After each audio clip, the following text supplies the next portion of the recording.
Honestly speaking, I hesitated a lot before going to theater to watch Indiana Jones and the Dial of Destiny. I fully expected this movie to be completely terrible and didn't even think it was worth watching.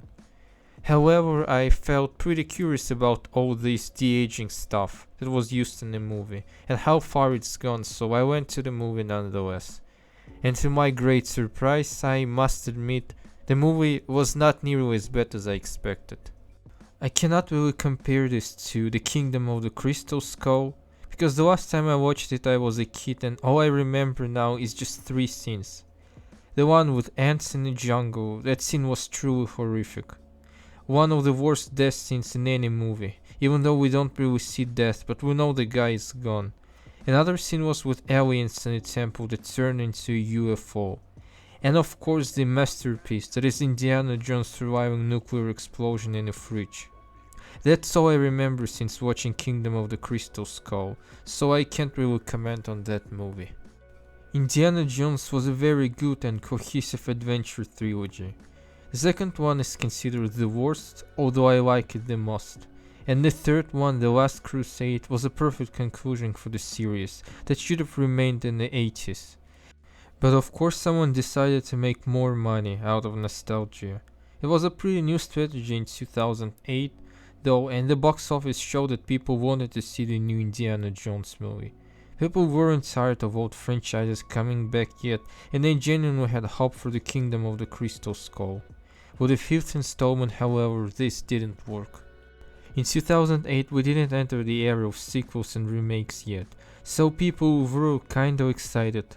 Plus Spielberg was the director. Plus Harrison Ford was 60 something years old and not 80. These days, however, Disney produced so much bad stuff that people started to realize that Disney doesn't really care about quality. So there wasn't much excitement about The Dial of Destiny. I fully expected this movie to be just as bad as the infamous The Rise of Skywalker. That movie was just terrible in almost every way. However, I do declare that I even managed to enjoy The Dial of Destiny. Maybe low expectations helped, I don't know. It is a pretty mediocre yet sufficiently enjoyable adventure movie for one evening. If it was actually trying to be something bigger, like a big farewell for Indiana Jones, I don't think it worked. The movie is literally oversaturated with action. CGI was not the best. For this reason, some scenes like the fight on the Nazi train at the beginning were shot at night. It could take place during the day as well, but the dark was chosen to conceal bad CGI. Disney has big problems with CGI in their movies these days because VFX artists are overworked. Even on the big screen I could hardly see what was happening on the train. To me, the action scenes are good when you can clearly understand what's going on, who's fighting as who's winning. Like in John Wick movies for example, action there is very unrealistic and video gamey, but you can clearly understand what's going on and what's happening on screen. You can see where John Wick is and who he is fighting. And this is great. Another scene from The Dial of Destiny that was hard to watch was underwater when Indy was attacked by a bunch of acne. The same problem as with the train scene, it was really hard to see anything. Overall I would say that the movie is just too action packed. One action scene follows another action scene. We're running from the bad guys in New York, 5 minutes later we're running from the bad guys in Morocco.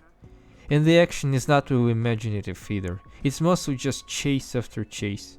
Though the transport that Indy uses changes. He uses a horse, a car, and a boat. I desperately needed some calm and peaceful scenes and there just weren't many. My favorite was definitely on a boat where Indy told his goddaughter Helena that his son died in the Vietnam War. I think the decision to kill him off screen was reasonable. Nobody really liked the character, plus Shia LaBeouf himself doesn't really have the best reputation. I found the ending with time travel too overwhelming, though I must admit it was surprising. I didn't expect characters to actually travel back in time. I thought the scene in the past was too ridiculous to be honest. Romance looked comical, like from some not really good video game or comic book. The most bizarre scene was when Indy was talking to Archimedes. Also, where have brutal death of the villains gone? The scene when a Soviet officer fell into an army of ants was truly horrific, or Nazi faces melting in the first movie. Here, however, the plane with bad guys just crashed and they all died. I expected Nazis to be captured by the Romans and then brutally killed, brutally by PG-13 standards of course, but that didn't happen. I think the reason is because Disney thought kids would get scared. I don't think movies were better back in the days, but I think movie makers could show much more and were less restricted. Today's Disney is just trying to make movies as safe as possible for the general audience. And it can be a problem.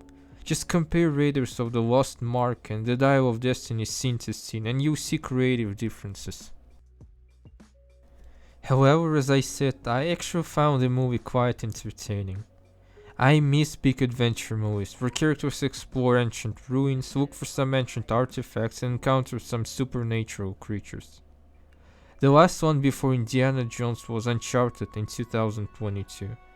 As much as I liked the games by Naughty Dog, the movie was super mediocre and not memorable at all. Instead of choosing one story about Nathan Drake and adapting it, movie makers made a weird decision to mix all four games, and the result was quite disappointing and messy. I might be biased too because I like stories involving Nazis looking for some magical artifacts. I always enjoy when magic elements are added to real historical events. Overall, The Dial of Destiny was not nearly as bad as expected, and had some pretty enjoyable moments. I was born in the 2000s, but The Dial of Destiny made me feel weirdly nostalgic for the original Indiana Jones movies. Quite different from what I felt after The Last Jedi. I couldn't even believe The Last Jedi was related to Empire Strikes Back in any way. They were like two absolutely different universes. The Dial of Destiny deserves 7 out of 10 for at least being an entertaining and somewhat even serious blockbuster, unlike other stuff Disney has been making.